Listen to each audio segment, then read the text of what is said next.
Hey everyone, hope y'all are doing awesome out there. I'm an ex-professional cook trying to help people avoid ultra-processed and fast foods. My name is Lee, and I'm a Dude Talkin Food. So with Easter around the corner, we thought it was a good time to share our favorite lamb recipe, shepherd's pie.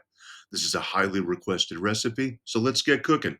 Shepherd's pie is basically a lamb stew topped with mashed potatoes and then baked. When you make it with lamb, it's a shepherd's pie. Made with beef, it's a cottage pie.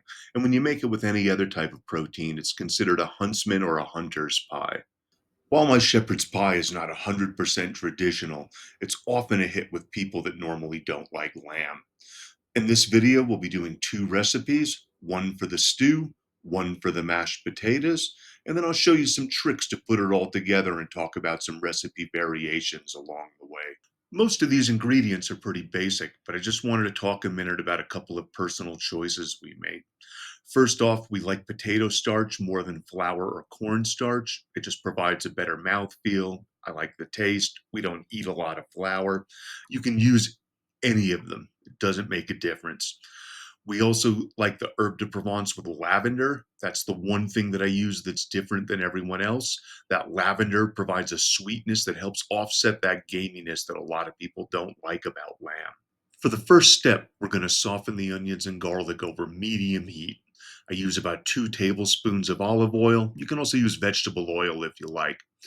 I'm going to do this in the pan. I'm going to build my pie in and throw it in the oven at the end, and you'll see why in a minute. So we're going to take the onions past the first stage, which is sweating them, take them to stage two, which is softened, and now we're going to set them aside. Next, we're going to take our second pan, warm it up on medium, then turn it up to medium high. We're going to add a small batch of ground lamb to brown it.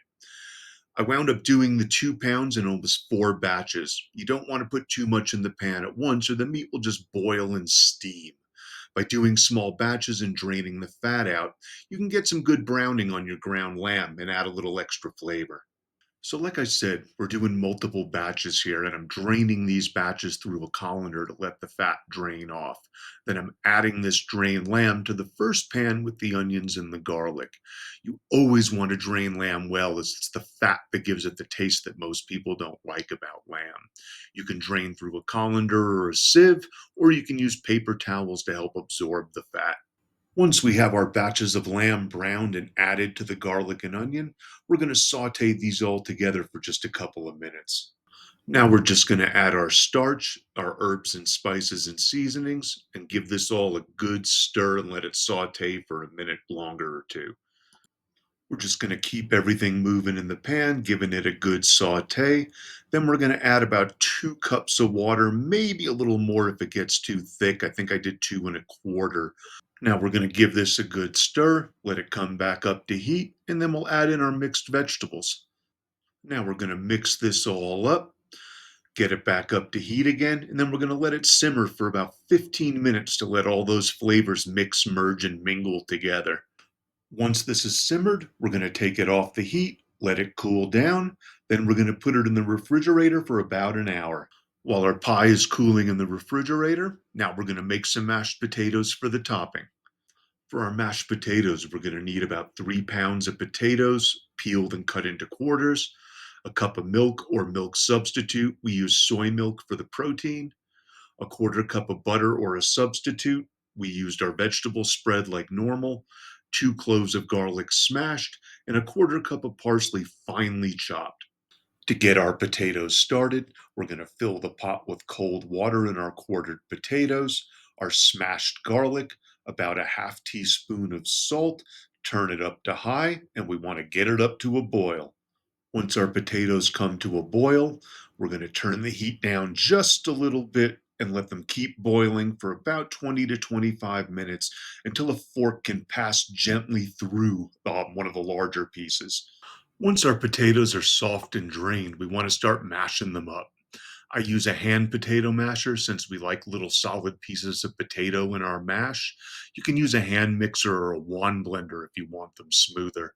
We want to start off with just half of our liquid, and then we're going to add in all of our butter or butter substitute as well. We're just going to keep mashing these until we get all those big pieces of potato all broke down. Once our potatoes start to break down, we're going to add in some salt and then some pepper and then a little bit more liquid to get it to the consistency that we want. We don't always use the whole cup. We may not. Once we reach the desired consistency of the mashed potatoes we want, we're going to add in our parsley, mix it in a little bit, and we're pretty much done. Once our potatoes have cooled for about 20 minutes or so, we're going to get ready to pipe it all out. I use a 1 gallon Ziploc bag. I load it up with potatoes and push them all into one corner first. Then we twist up the bag. This way, all the potatoes are pushed down into the corner and it's all nice and tight. And then we're just going to cut the corner off one of the bags and use it like a piping bag. Now we can put it all together. We take our chilled pie, we chilled it so that the potatoes don't sink in when we pipe it, and we start piping with an up and down, back and forth motion. Piping like this gives you extra surface area for your potatoes to brown and crispen to give it extra flavor. Now we're just going to keep filling this in with that same up and down, back and forth motion while applying pressure to squeeze out those potatoes. You should have plenty enough to finish your pie and to fill in any gaps. We even had a little left over at the end. Once you have it all piped and all your gaps are filled, I just like to give it a little dusting of smoked paprika on the top. Now we're going to throw it in the oven at 425 degrees for about 25 to 30 minutes until it gets all golden brown.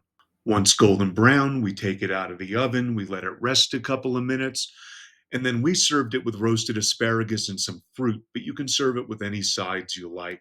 So, as you can see, we can make this gluten free, dairy free, and even carb free if you choose to use a cauliflower top.